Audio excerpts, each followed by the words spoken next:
Hi hello everyone, welcome back to my YouTube channel. ಇವತ್ತಿನ ಈ ವಿಡಿಯೋದಲ್ಲಿ ಕತ್ತಿ ಮೂವಿಯ ರಿವ್ಯೂ ಮಾಡ್ತಾಯಿದ್ದೀನಿ. ಈ ಮೂವಿಯ ಸ್ಟೋರಿ ಏನು, ಬಜೆಟ್ ಏನು, ಕಲೆಕ್ಷನ್ ಏನು, ಮತ್ತು ರನ್ನಿಂಗ್ ಟೈಮ್, ಡೈರೆಕ್ಟರ್ ಹೆಸರು, ಆ್ಯಕ್ಟರ್ ಹೆಸರು ಮತ್ತು ಪ್ರೊಡ್ಯೂಸರ್ ಹೆಸರು, ಮತ್ತು ಈ ಮೂವಿಯ ಬಿಡುಗಡೆ ಆಗಿದ್ದ ದಿನಾಂಕ, ಇನ್ನೂ ಹಲವಾರು ಫ್ಯಾಕ್ಟ್ಗಳನ್ನು ಈ ವಿಡಿಯೋದಲ್ಲಿ ತಿಳ್ಕೊಬರೋಣ. ಅದಕ್ಕೂ ಮುಂಚೆ ನಮ್ಮ ಚಾನಲ್ಗೆ ಸಬ್ಸ್ಕ್ರೈಬ್ ಆಗಿಲ್ಲ ಅಂದರೆ ಸಬ್ಸ್ಕ್ರೈಬ್ ಮಾಡಿಕೊಂಡು ಕೆಳಗಡೆ ಕಾಣ್ತಿರೋ ಬೆಲೈಕನ್ನ ಕ್ಲಿಕ್ ಮಾಡಿಕೊಳ್ಳಿ. ಬನ್ನಿ ಗಾಯ್ಸ್, ಇವತ್ತಿನ ವಿಡಿಯೋವನ್ನು ಶುರು ಮಾಡೋಣ. ಮೊದಲು ಈ ಮೂವಿಯ ಮೇನ್ ಲ್ಯಾಂಗ್ವೇಜ್ ಬಂದು ತಮಿಳ್ ಆಗಿದೆ. ಹಿಂದಿಯಲ್ಲಿ ಡಬ್ಬ ಆಗಿದೆ ಅಷ್ಟೇ, ಯಾವುದೇ ಭಾಷೆಗಳಲ್ಲೂ ಡಬ್ಬ ಆಗಿಲ್ಲ ಅಂತ ಹೇಳಬಹುದು. ಮತ್ತು ಈ ಮೂವಿಯ ಬಜೆಟ್ ನೋಡಿದ್ರೆ 128 ಕೋಟಿ ಕಲೆಕ್ಷನ್ ಆಗಿದೆ ಅಂತಲೇ ಹೇಳಬಹುದು.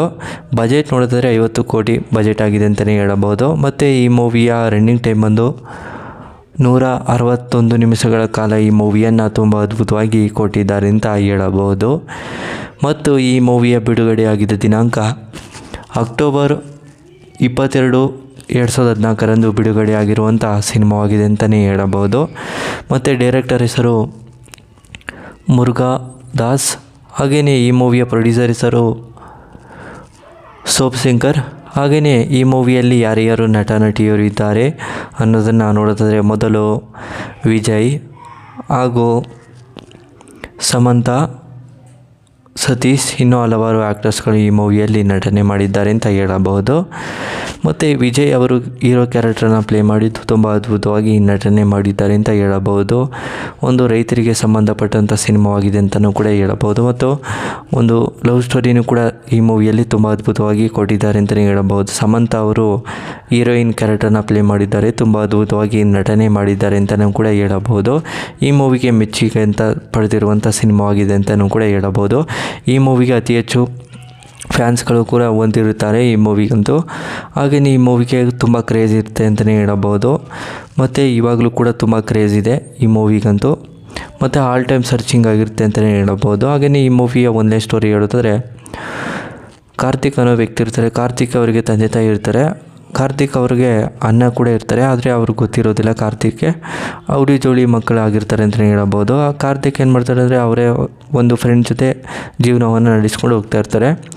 ಇನ್ನೊಬ್ಬ ಜೈಲಲ್ಲಿ ತುಂಬ ಕ್ರಿಮಿನಲ್ ಅಂತಲೇ ಹೇಳಬಹುದು. ಅವನು ತುಂಬ ರೌಡಿಸಮ್ಗಳನ್ನು ಮಾಡಿ ದುಡ್ಡನ್ನು ಸಂಪಾದನೆ ಮಾಡ್ತಿರ್ತಾನೆ. ಇದರಿಂದ ಕಾರ್ತಿಕ್ ಹಾಗೂ ಅವರು ಇಬ್ಬರು ಕೂಡ ಒಂದು ದಿನ ನಡುವೆ ಭೇಟಿ ಆಗ್ತಾರೆ.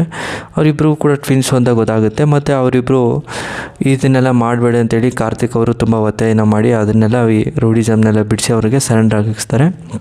ಕೆಲವು ತಿಂಗಳ ನಂತರ ಅವರ ಊರಿನಲ್ಲಿ ಸಮಸ್ಯೆಗಳು ಉಂಟಾಗ್ತವೆ. ಕುಡಿಯೋ ನೀರಿಗಾಗಿರ್ಬೋದು, ಮತ್ತು ರೈತರ ಭೂಮಿಗಳನ್ನು ಕಿತ್ಕೊಳ್ಳೋದಾಗಿರ್ಬೋದು, ಸುಮಾರು ಸಮಸ್ಯೆಗಳು ಉಂಟಾಗ್ತವೆ. ಇದರಿಂದ ಕಾರ್ತಿಕ್ ಅವರಿಗೆ ತುಂಬ ಬೇಜಾರನ್ನು ಮಾಡಿಕೊಂಡು ಅವರು ಒಂದು ಕಡೆ ಯೋಚನೆ ಮಾಡ್ತಾರೆ, ಇದಕ್ಕೆಲ್ಲ ಏನೇನೆಲ್ಲ ಪರಿಹಾರ ಮಾಡ್ಬೋದು ಅಂತ. ಸುಮಾರು ಯೋಚನೆ ಮಾಡಿದಾಗ ಗೊತ್ತಾಗುತ್ತೆ ಅಲ್ಲಿ ದೊಡ್ಡ ದೊಡ್ಡ ವ್ಯಕ್ತಿಗಳು ಇನ್ವಾಲ್ವ್ ಆಗಿದ್ದಾರೆ ಅಂತ. ಅದರಿಂದ ಅವರ ಜೊತೆ ಎಲ್ಲ ಹೋರಾಡಿ ಅವರ ಭೂಮಿಗೆ ಮತ್ತು ಜನಗಳಿಗೆ ಒಂದೊಳ್ಳೆ ಕೆಲಸವನ್ನು ಮಾಡೋದು, ಮತ್ತು ಕುಡಿಯೋ ನೀರಿಗೆ ಸಮಸ್ಯೆ ಇಲ್ಲದಂಗೆ ನೋಡ್ಕೊಬೋದು, ಇದನ್ನೆಲ್ಲ ನೋಡ್ಕೋತಾ ಇರ್ತಾರೆ. ಕೊನೆಗೂ ಕೂಡ ಅವರ ಹೋರಾಟದಲ್ಲಿ ಗೆಲ್ತಾರೆ ಅಂತಲೇ ಹೇಳಬಹುದು. ಎಲ್ಲರಿಗೂ ಕೂಡ ಖುಷಿ ಆಗುತ್ತೆ. ಸ್ಟೋರಿನೂ ಕೂಡ ಎಂಡ್ ಆಗುತ್ತೆ. ಸ್ಟೋರಿ ನಿಮಗೆ ಇಷ್ಟವಾದರೆ ಶೇರ್ ಮಾಡಿ, ಲೈಕ್ ಮಾಡಿ. Thanks for watching.